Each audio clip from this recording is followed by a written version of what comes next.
What is up, you guys? Sage here. Last time we talked about these topics, which is we're going to get into today. We talked about wanting to sell unique, expensive, sticky air. Now, I wanted to make comprehensive videos individually breaking down each of these components and all throughout the things that we had discussed in the larger video about the game plan towards being a millionaire. Now, unique. When I say unique, what I mean in business, you would ideally want to sell something that only you can sell. Now, in the process of creating an offer, you have to separate yourself by not only offering the thing, but the next items and services that are needed for the product or service to work best, to avoid commoditization, to avoid being commoditized. So now, to be commoditized, first and foremost, is to be compared ruthlessly on price, which is what happens to you when you come into the marketplace and you say you want to price yourself competitively. Instead of saying, hey, let me just see what the others are doing, let me try and do a little bit more and for a little bit less, which is what everyone else is doing, realize that those people are actually not making healthy profits. Those people are actually suffering and their businesses are declining and they're not doing very well because the margins in the business are not what they need to be in order for them to be able to, number one, deliver to their customers as effectively as they can. Now, let's leave that and let's focus more so on the unique aspect of things. When creating an offer, a part of the things you want to consider is that to avoid commoditization, you don't want to be selling the same thing as everyone else. Now, a part of this is when crafting your offer, like I said, you provide the next things. A few examples of this would be, if I were selling PlayStations, or say people are selling PlayStations.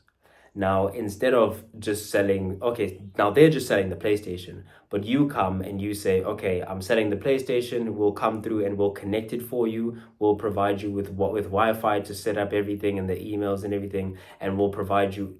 Do you see the difference? So now you can't put your product right next to a competitor who's just selling the PlayStation. So say, okay, but this is going to be a terrible example. Okay, but a good example using this, you can literally use this using anything. Say your competitors are selling nachos. Yeah? You come in and you say, okay, I will sell you the nachi and I will bring you a professional peeler. A professional peeler will come to your house and every time you want to use a nachi, they will peel it for you. And I'll provide you a nachi peel removing service to clean up that. So this is how you have to think. You can literally apply this to anything. I was having conversations with a friend of mine who was talking about selling cows, and I said, oh, that's easy. Selling the cow usually, and the examples that he gave were of seasons where people would be buying this a lot, and then you have to kind of price competitively, is during Umgiti season or the season of weddings as well, where obviously there are a lot of people looking to buy cows. And he said, how could you price it competitively in that type of an environment? I said, oh, that's super easy. You say, listen, we'll not only give you the cow, but we'll also give you a cleaning service for the cow. Before you come get the cow, we'll clean it for you, and then we'll deliver it for you. And we'll even provide people to go unload the cow, because we know cows can be restless and this and that. So we'll provide you a team that's going to unload the cow for you, put it into his buyer, and we'll even provide a slaughterer if you need it. And at this price, so say everyone's selling for 50K and you sell your cows instead for, say, 90, 100, something like that. And people are like, that's absolutely insane. Why would I ever buy a cow for 100K when I go get one for 50K? It's like, well, we sell you the cow for 100K, but with it, you get a free additional this. And mind you, these things that you're adding to this thing could be things that you were already going to add. These could be things that you were already going to do. I made an example of when I was personal training and I wanted to make my Grand Slam offer. A part of it for me had to be, I'm going to provide you with a meal plan. I'm going to provide you with day-to-day coaching where I'm going to give you accountability. I'm going to be checking in on you every day, etc. I'm going to provide you with, and you go on. So it's basically, you start with, what do they want? They want this. In order for this to be as effective and enjoyable for them as possible, what can I do around this? What things can I add to this and put around this? And these are the things that are the cost of business. I was probably going to be able to do them anyway. Or in fact, the fact that I'm giving you this, I would like, because this is my work, this is my passion, I would like to actually make sure that you have as effective and enjoyable an experience as possible, right? And if I had the money, I would provide a team to come transport the thing, unload it, slaughter it for you, so you can just focus on enjoying the product. You and your family can focus on just enjoying the product, having it there. Everything's done for you. Do you see the kind of thinking you have to do now? You can do a sort of done with you service, done for you. You can do a pre-done, and you have a video explaining exactly how to slaughter a cow that you give for free in addition to someone buying the cow. So this is the way you have to begin to think when you're trying to make your product as unique as possible. And when you're trying to form your offer, it's not just what is the thing that I'm selling, but it's what are the next things that they're going to need in addition to this thing, and how can I provide those to them? And that's why you need that second part, which is expensive. You need to provide your service at a price. Are we gonna cover both in this video? No. I'm gonna go into that in depth, because that deserves a lot of depth as well. But what I wanted to touch on today is actually a little bit of a story time. Now, I hope you guys understand. If you do have a couple of questions, whatever the case may be, on unique, and you want me to go even deeper into the unique aspect, and if you want more examples of how you could differentiate yourself, you want a few more uses of literally how simple and fundamental, not only will I give you this, but I'll also peel it for you.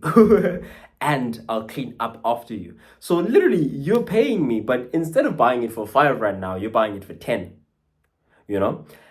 And people will look at you and be like, a nachi for 10 rand. But it's like, no. You don't just get a nachi. Yes, you do get the nachi, but you get this, and this. And as they go through their thinking patterns, they're going to think to themselves, wow, so if I just buy it over there, then I'm only going to get the nachi, and I still have to go and put all this work in. The PlayStation example, the cow example, is you buy the PlayStation and you still have to go home and put all the work in of you have to connect it, you have to sign in, do this, do that. Whereas someone could come in and say, listen, you pay for my service, I'm going to give you this thing. Yes, it is a bit more expensive, but look at all these benefits that come with it.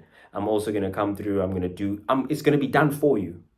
You know, that's the ultimate service when it comes to crafting an offer.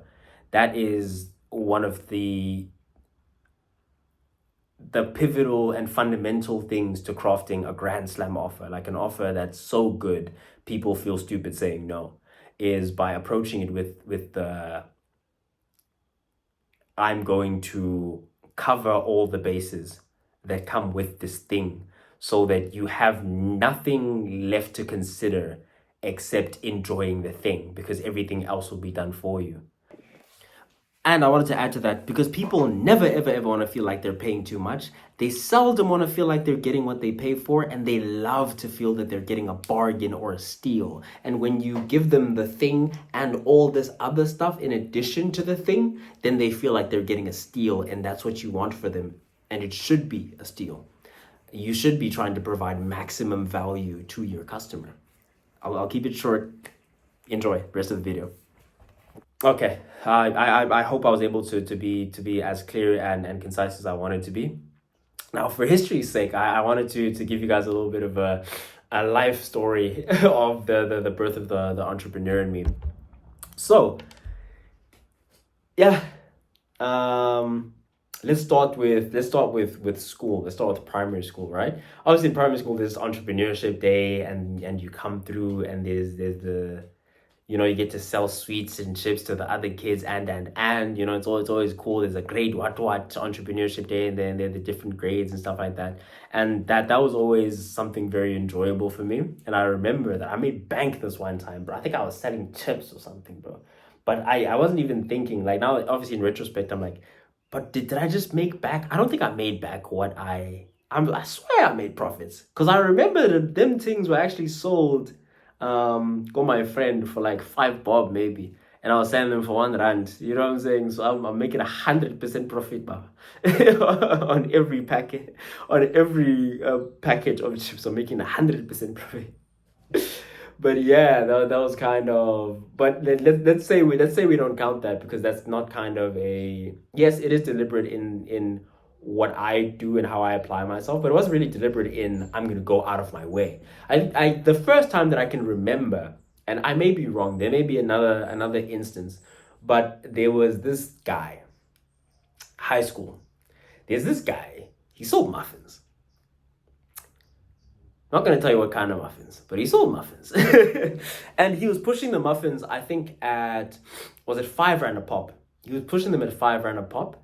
And then listen to this, listen to the entrepreneur in me and kind of applying the things that I know now, but unintentionally, I didn't even know, which is I sold those, or I bought muffins from that guy and I sold them for double the price to my people. Now, mind you, I'm not making the muffins.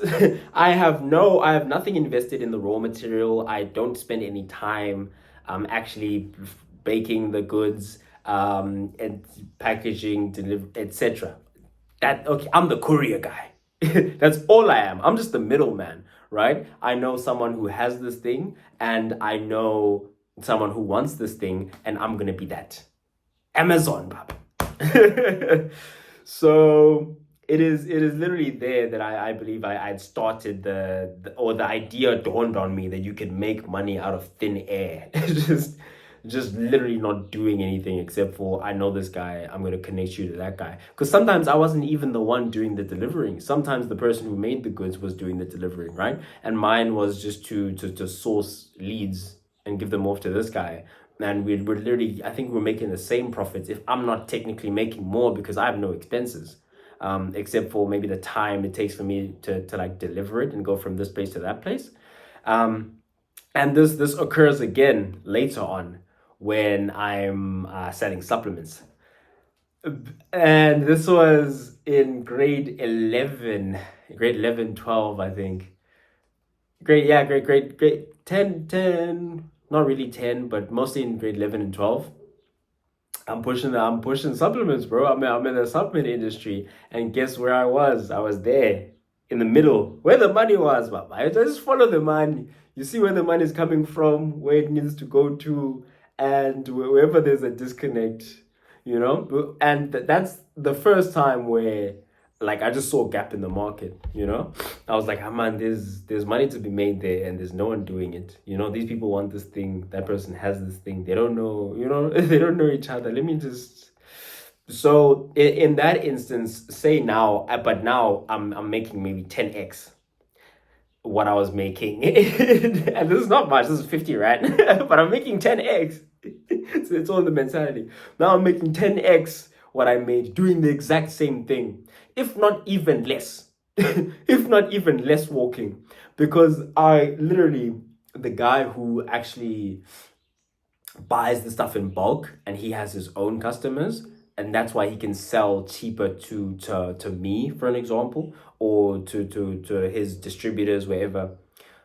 And I think he was making, say, 20 rands profit on the thing. Say he got it for 130 and he's selling to me for 150 and to other people who, because I found that we're all just links in an ecosystem, right? That there's this guy, okay, there's this manufacturing company. Manufacturing company has obviously these guys and the guys have us, right? So the manufacturer is manufacturing for whatever, they're obviously selling it at a profit, but they're selling at a lower price than obviously I'm selling it, but they're selling to people in bulk, right? So that's how they make their profit. And then that guy has a bunch of us to sell to. That's how he makes his profit. And how I make my profit is literally by adding to what I got from him, right? So say I get it from him for let me think of the exact numbers here because I don't want to comes to you guys. I don't want to lie.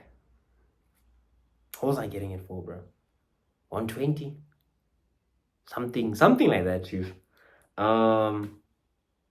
Just something like that, something crazy though, considering, because I knew what it was priced at everywhere else, and everywhere you'd find it for about 200. I think I was selling it for 150. So maybe that's like 30 rand profit a pop. But I was making 50 bucks. That's what I remember, bro. Is each sale. Okay, now never mind that. But I just tell the story to say, at times, bro, there are times where you can simply just inject yourself where the money is. And I'm telling this story just so maybe someone's gonna hear this and think to themselves, yeah, there's money moving from here to there. How can I get involved in this money? You get what I'm trying to say? Because in the muffin in the muffin industry, I thought to myself, okay, no, there's already people who are selling this way, but then this is in muffin form, and you know what? You can actually, that's more for people who are hardcore, hardcore into the game. Muffin is actually more accessible, and more people will experiment and enjoy, what I'm saying, having muffins rather than going all the way there now, and. So I figured like, okay, you actually reach a wider base there, and people just don't know where to get it from. I was like, let me just be where they get it from, right? So it is in that thinking. That's the same thinking that came when I said, oh, okay, so people want these supplements and they don't know where to get these supplements. I know where to get these supplements. And fortunately enough, literally like I remember, man, I was making bags because you don't get one sale like each time. So I'm not making 50 rand each time. Maybe I'll talk to someone. I might make like 150. I might make like a 200 nyana. Literally all I do at times, all I was doing at times was walking to there, because this nigga lives down the street from me, bro.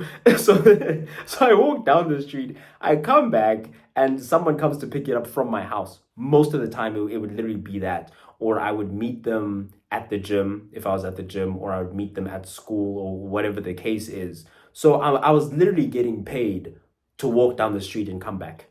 I walk all the time. I walk to the shops. You get what I'm trying to say? But now I was getting paid for it. So it is really in that, and is in those opportunities. And I think the reason why I felt I need to tell the story is not just for record's sake, but also because, or to kind of, I don't know, illustrate the idea of, there are opportunities out there. There are gaps in the market. And obviously now we eventually went from doing that, pushing the micro supplements.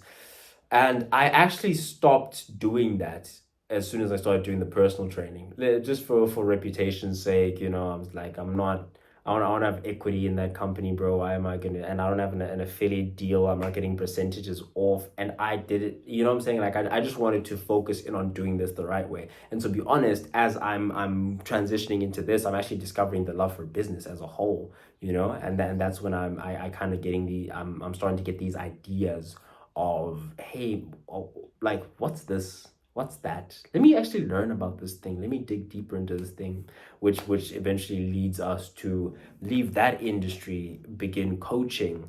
And the coaching is just an opportunity that came along, and I was actually employed again while I'm doing the coaching. Obviously, I'd gone from personal training. I'd worked a couple of jobs. I had to leave that behind because I was focused on doing the rugby thing, and that's literally the idea of where all this comes from. Is, okay, you get paid to do things, then you get paid for what you can do, and then eventually you get paid for what you know, and if you do that long enough, you get paid for who you are. So in this, I thought, okay, in what industry have I already invested the most time? Because I was thinking to myself, that's literally the only reason why I almost became a professional rugby player this year, is because I thought to myself, what industry have I invested the most time? Then I thought, well, the fitness industry, I guess. And I was like, do I have the genetics to be a bodybuilder? I was like, a very mediocre one, but are there easily accessible avenues to start bodybuilding where I'm living right now? No. Okay, what else? Okay, I can use that bodybuilding / fitness prowess to build my body, get into sport, because I already play rugby. So I was like, okay, But it's not an emotional attachment. Obviously, you form an emotional attachment because we're human, and you have to have that passion behind it, etc. And I'd hate it to prove wrong. But ultimately, it came from a place of, okay, where have I invested the most time? Because if I'm starting from zero, it means someone else is starting from five. You know what I'm saying? Not starting from five, but someone else is at five, you know? And obviously, eventually comes down to, hey, I have to run my own race, I have to do my own thing. But it's a healthy frame of thinking to think to yourself, okay, what have I done? What kind of industry can I get into? Based off of my experiences, but also don't fall into the trap of being isolated or isolating yourself in one industry. Like, I didn't want to be gym guy forever. I just didn't want to be gym guy, fitness guy, training guy. And that's when I started moving away kind of from the people talking about, like, this is how you scale in personal training. This is, boot camps are actually more lucrative, and there's this fit body boot camp program, and this is how it's set up, and this and that, because that's the lane that I was thinking in. And then obviously when the whole injury thing happened, life stops, you kind of reframe. And then I realized, like, wait, why am I even trapping myself in this identity? Because there are better vehicles out there. Not only are there better vehicles out there, but there may be more suitable vehicles for me and my skill set. Because this sport thing, this fitness thing, it came second. It's secondary in my nature to my inquisitive nature, to my ability to just get into a rabbit hole and just fall down the rabbit hole and just want to dig into the thing for a certain amount of time. And I just want to and it also falls second to the ability to articulate and my love just for languages, you know? Like, yeah, ayipheleli kwisilungu efana ngesixhosa. Isixhosa ndithanda ukuthi isixhosa mna sintsonkothileyo. Lithethini lo gama? Livelaphi? What's that word mean? What's the origin? Okay, hoe sê jy daai woord? As dit registrasie, like, oh, like what? Okay. Hoe bedoel jy? So, praat ek korrek nou? As dit net so of moet ek 'n bietjie, I like. And it's not just, if you notice, as I switch through the languages, there's different dialects and different, tones you use and that type of stuff. That's me first. So people is me first, etc. So I say that to say, find the gaps in the market, find what is suitable to you, even when choosing industry. Now in the channel, we're gonna get more so into the technical stuff, like we started with today. The technical stuff of, okay, Chief, first things first. First thing that people are gonna interact with in your business is your offer. Let's start there. Okay, now that you kind of have this thing that you're trying to do, what are you gonna price it at? And it has to be expensive. Why? Because then we're gonna get into that. We're gonna get into the pros of pricing high and the cons of pricing low. Then we get into the next thing, sticky. What does it mean when something is sticky? What is this recurring revenue model? What is it? What does it entail? How do you build something like that? How do you structure it? Why to structure it? How does it benefit you? How does it benefit the customer? Now we're gonna get technical. But within that, I love to have this maybe this part 2 of the video where we actually get into a little bit of introspection, so that you guys can begin to introspect as well, and the kind of introspection that I myself got into, and the kind of angles from which you can begin to approach this entire game. But that being said, thank you guys for watching. I love you guys. Appreciate you guys. I've been Sage. Signing out. Yeah, she doing something, I just do it so think I figured out what I get it myself, but I know this shit real, like she